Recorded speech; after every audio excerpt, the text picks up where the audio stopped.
জাকাতযোগ্য সম্পদ কি কি? জাকাতেবল অ্যাসেট, সব সম্পদে জাকাত হয় না। এই পয়েন্টটা খুব গুরুত্বপূর্ণ, আপনাদেরকে মনোযোগ দিয়ে শুনতে হবে। আপনারা মনোযোগ দিয়ে শুনতেছেন তো? আপনি ধরেন, ওই যে উদাহরণ দিয়েছিলাম, গত রমজানের 20 তারিখে নেশাব পরিমাণ সম্পদের মালিক হয়েছেন, দেখলেন সারা বছর আছে এই টাকাটা। তো এই 20 রমজানে তো আপনি এখন হিসাব করবেন, তাই না? তো হিসাবে আপনি কি কি ধরবেন? সব সম্পদে জাকাত নাই। আপনার বাসার যে ফার্নিচার, এটা হিসাব করা লাগবে না। আপনার যে ফ্রিজ, আপনার যে এয়ারকন, আপনার যে থাকার যে ফ্ল্যাটটা, আপনার যে বাংলো বাড়ি, এগুলোতে কোনো জাকাত নাই। আপনার চলার জন্য যে গাড়িটা লাগে, এগুলোতে কোনো জাকাত নাই। আপনার নিজের জন্য যে ল্যাপটপ, মোবাইল, যত কিছু আছে, গ্যাজেট বলেন, এগুলোতে কোনো জাকাত নাই। তাহলে কি কিসে জাকাত আছে?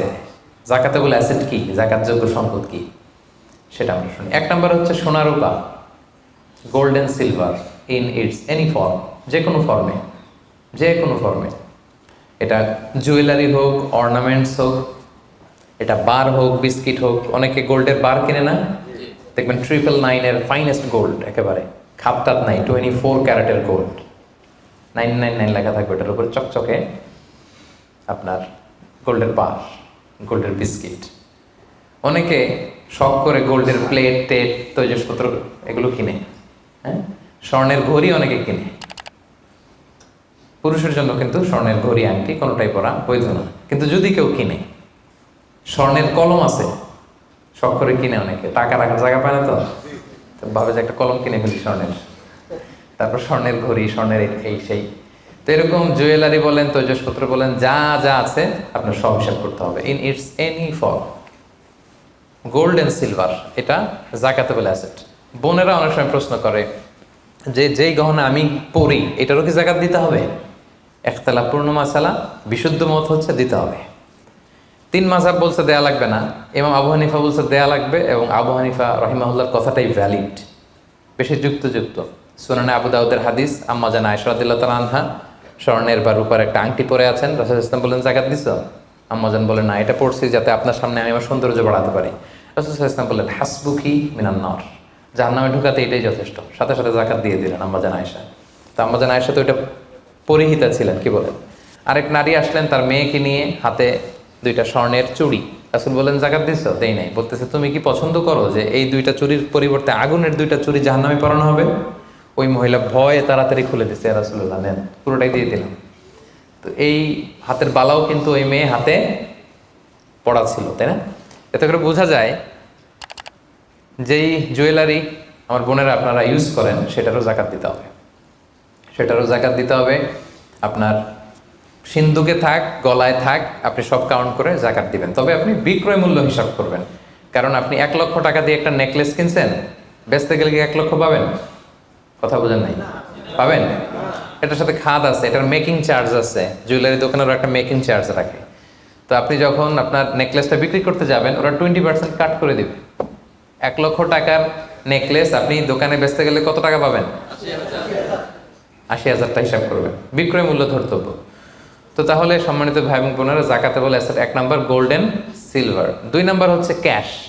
ধরেন আজকে আমি আমার জাকাত হিসাব করতে বসছি, তো আমি দেখতেছি যে আমার স্বর্ণ টর্ণ কি আছে না আছে, আমি হিসাব করতেছি। স্বর্ণের পালা গেল, এবার আমি হিসাব করবো আমার ক্যাশ কোথায় আছে, পকেটে কত, ওয়ালেটে কত, ড্রয়ারে কত, ব্যাংকে কত, কারেন্ট অ্যাকাউন্টে কত, ফিক্সড অ্যাকাউন্টে কত, সেভিংস অ্যাকাউন্টে কত। যত জায়গায় আপনার যত ক্যাশ ফর্মে টাকা আছে, এটা আপনি হিসেব করবেন। এগুলো জাকাতেবল অ্যাসেট।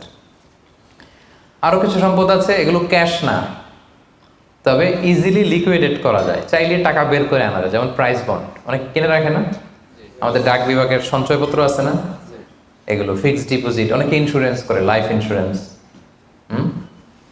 এগুলো চাইলে আপনি টাকা বানাতে পারেন। তো এটা অনেকে বলে, হুজুর এটা তো ম্যাচিউরড হয় না, কীভাবে করবো? এটা ব্যাংকে আপনি নক দিলে ওরা স্টেটমেন্ট দিবে যে আজকে এই ডিপোজিটটা ভাঙালে কত পাবেন, একটা স্থিতি দেখাবে। এটা আজকের স্টেটমেন্ট, ওই স্টেটমেন্ট আপনি বের করে নিয়ে আসবেন যে আজকে 20 রমজানে যদি আমি এটা ভাঙ্গাই, তা আমি পাবো এত, তাহলে এটার মালিক আপনি, এটা আপনি যোগ দিবেন। তাহলে বুঝতে পারছেন এটা? এগুলো জাকাতেবল অ্যাসেট। আচ্ছা, গেল। এরপরে ব্যবসার সম্পদ, উরুদ উত্তেজারা, যত ব্যবসার সম্পদ আছে এটা কিন্তু আপনি জাকাতে হিসাব করবেন। উদাহরণ দিই, একজন বিস্কিট ফ্যাক্টরির মালিক, উনি বিস্কিট বিক্রি করে। তো আজকে আমি যে জাকাতের হিসাব করতে বসছি, আমি আমার কোম্পানিতে ফোন দিয়ে আজকে কত carton biscuit ready to sale, কত কার্টুন, ধরেন 50,000 পিস, তো এটার দাম কত, বিক্রয় মূল্য আমি যোগ দেব। তারপরে বিস্কিট বানাতে যে র মেটেরিয়াল, হ্যাঁ, গম লাগে, সুগার লাগে, ইত্যাদি ইত্যাদি যা লাগে, এগুলোর যে প্রাইস, এটা আমি, জি, এটাও আমি যোগ দেব। ওখানে ধরবো না কি, ওখানে ধরবো না হচ্ছে যেটা ফিক্সড অ্যাসেট। ব্যবসার ক্ষেত্রে ফিক্সড অ্যাসেট ধরতে হয় না। যেমন ধরেন আপনার ফার্নিচার বা কারো বিস্কিট ফ্যাক্টরি, তার ফ্যাক্টরির যে জায়গাটা, এটা আসবে না। মেশিনারি, যে মেশিনে করে বিস্কিট বানায়, ওইটা আসবে না। তারপরে ধরেন এটা লরি ট্রাকে করে বিভিন্ন জায়গায় আমি পাঠাই আমার প্রোডাক্টগুলো, এই যে ট্রাকের দাম টাম, এগুলো কিন্তু ধরা হবে না। এগুলো ফিক্সড অ্যাসেট, মেশিনারি ধরতে হয় না। শুধু প্রোডাক্ট রেডি টু সেল অথবা র মেটেরিয়াল, এগুলো ধরবো। শেয়ার বাজার আছে, অনেকে শেয়ার কিনে, এটাও আপনি ধরবেন। ওই দিন আপনি হিসেব করবেন।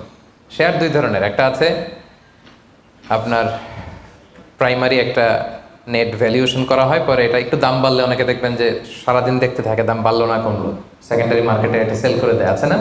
তো এটা আজকের দিনে আমার এই শেয়ারটা সেল করলে কত প্রাইস পাবো, ওই প্রাইসটা আমি যোগ দিয়ে দিব। ওকে, আচ্ছা গেল। আরেকটা আছে কোম্পানির শেয়ার কিনে অনেকে, ধরেন বিশাল বড়, বাংলাদেশে বড় কোম্পানি, বেক্সিমকো কোম্পানি, তারপর ওই কোম্পানি, এটার আপনি শেয়ার কিনবেন, লং টার্ম ইনভেস্টমেন্ট শেয়ার থাকে, ওইটা কিভাবে ধরবেন? ওইখানে কোম্পানির অ্যাকাউন্টসে আপনি নক দিলে জাকাতেবল অ্যাসেট কত আছে এটা ওরা বলে দিবে। বড় কোম্পানিগুলোতে ম্যাক্সিমাম 40% জাকাতেবল অ্যাসেট থাকে। এই যে লিস্টগুলো আপনাকে শোনালাম, এগুলো হচ্ছে জাকাতযোগ্য সম্পদ। আপনার এগুলোর উপর জাকাত আসে। আজকে 20 রমজান, আমার 1 বছর হয়েছে, এগুলো সবগুলো আমি যোগ দিব।